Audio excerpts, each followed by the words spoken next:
Well, good afternoon, everybody. Jason Laird here with Shannon Newth. We are tracking breaking news this afternoon. There has been a reported explosion at the Calumet refinery. Evacuations are in place. We're continuing to monitor this situation. We don't have a lot of updates, but we do have a couple closure updates to bring you up to date on. Right. At the very end of our last time we saw you, 2 schools had just put in shelter in place. Those schools right now through Great Falls Public Schools, North Middle School and Sacagawea Elementary School currently in shelter in place. We'll keep watching for updates from the school to see if any of that changes. But again, right now, shelter in place at North Middle School and Sacagawea Elementary School. We've also heard that the Montana Club evacuated, the Great Falls Animal Shelter also evacuated, and we're continuing to watch and see Montana or the Mountain View Co-op there that's across the street from the refinery is also evacuated at this time. So this all stems back from an incident that happened just about an hour ago when emergency personnel was originally called. That's right, and we do have a reporter live on the scene right now. Joe Huizinga is just up the road a little ways, or as close as he can be, with fire and police officials in place. Joe, do we have any updates from the scene, and what are you seeing out there right now? Not getting a whole lot of updates right now. When I was first on scene, I did see water being poured onto the refinery, really at the corner of Smelter and 10th Street North there.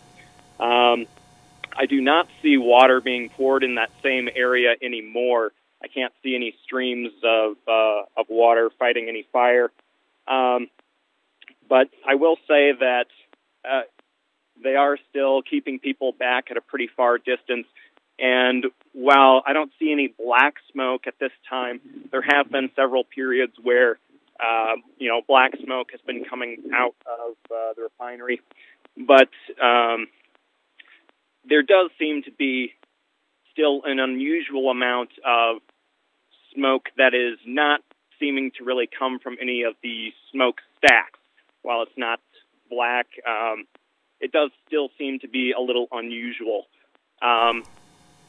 When I first arrived on the scene, I did see a pretty large number of Calumet employees being moved out of the refinery, sort of over into the Black Eagle area, kind of behind the Mountain View Co-op, just getting a safe distance away. So other than that, not a whole lot of updates here as far as what I'm seeing, but we'll continue to just keep watching and see what happens. Okay. And Joe, have you been moved back any further since you've been on scene, or are you still at the same spot that you originally started at? I have been moved back. I originally was in the Montana Club parking lot. When I was there, I was speaking with people being evacuated from that area. They said they were able to feel the force of the explosion. It shook the building, and then they saw flames shooting out from the refinery. But after that point, I was asked by police to move back from that area, so I have moved a safer distance away. Okay, thanks, Joe. And Joe, if you're still there, so we have not heard any reports of injuries or anything. Do you have any information on that, or have you seen any ambulances or anything on scene? I have not seen any ambulances or heard any reports of injuries.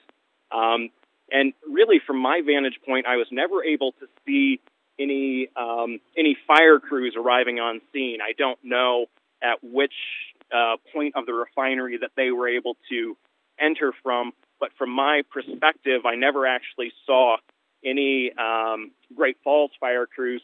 I have seen some Black Eagle fire crews helping block traffic, but I have not been able to see any Great Falls crews.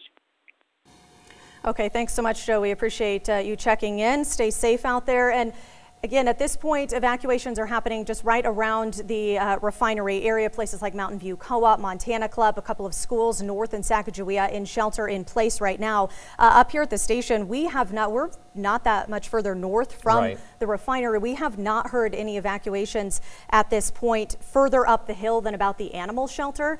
But again, we're finding out about those through posts on social media. So if you know of anything else, please let us know. We're keeping tabs on social media. We're trying to keep up with emergency personnel as well as the refinery. As soon as they might release some information, we'll let you know of that. So again, evacuations are just coming in as we're seeing them being posted. We'll continue to update that list. And another concern that we obviously are keeping an eye on is just the actual smoke coming out of that refinery fire right now. So we're going to bring in Chief Meteorologist Brandon Michaels right now. And Brandon, not much in the way of wind, so that is good. But what can folks expect if they are in the vicinity of the refinery and where that smoke could be headed?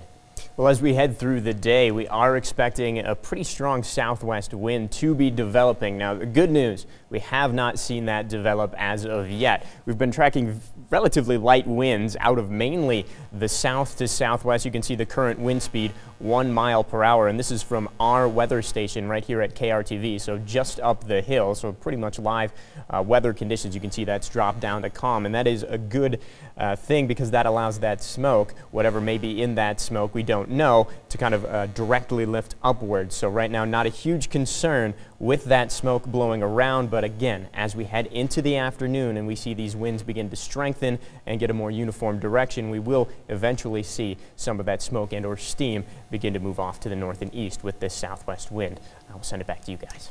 Thanks, Brandon. And it does look on the iCam like some of that smoke is settling down, which that does not necessarily mean that the danger is any less. So we are going to continue monitoring this. And for the most up-to-date information, we've got our web team working on this around the clock as well. So if you have any information to pass along to us, feel free to do so on Facebook, and we can relay that to the public. And we'll obviously continue to keep you up to date on air as well. And of course, at this point, what we have confirmed is that there was a reported explosion and possible fire at the refinery. So the rest of this has been evacuations that have come from emergency personnel responding to that reported explosion. People who were at the Montana Club saying they actually felt a shake when that happened. Again, that was about an hour ago. So everything else we're seeing so far is things that you were telling us from the scene, evacuations that we're hearing. We have not yet heard from the refinery, but emergency personnel tell us that there was a reported explosion. So we just want to keep you up to date on what we're seeing at that scene. And right now, that's just emergency crews continuing to work to secure that scene. There is traffic being rerouted and roads closed throughout the area, and a few of those businesses in the area have been evacuated. We'll continue to monitor this, and of course, like Jason mentioned, your source for continual updates is on our website, krtv.com, Facebook, Twitter.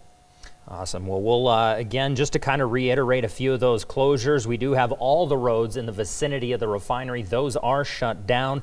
And when it comes to schools, there are precautions in place at North Middle School, Sacagawea School as well. They do have shelters in place, and we have had word that the Great Falls Animal Shelter is also on lockdown. We're not sure if that's associated with this or they did that on their own, but they are obviously monitoring this situation as well. So we'll continue to keep a very close eye on this and stay with us online for the latest updates, krtv.com.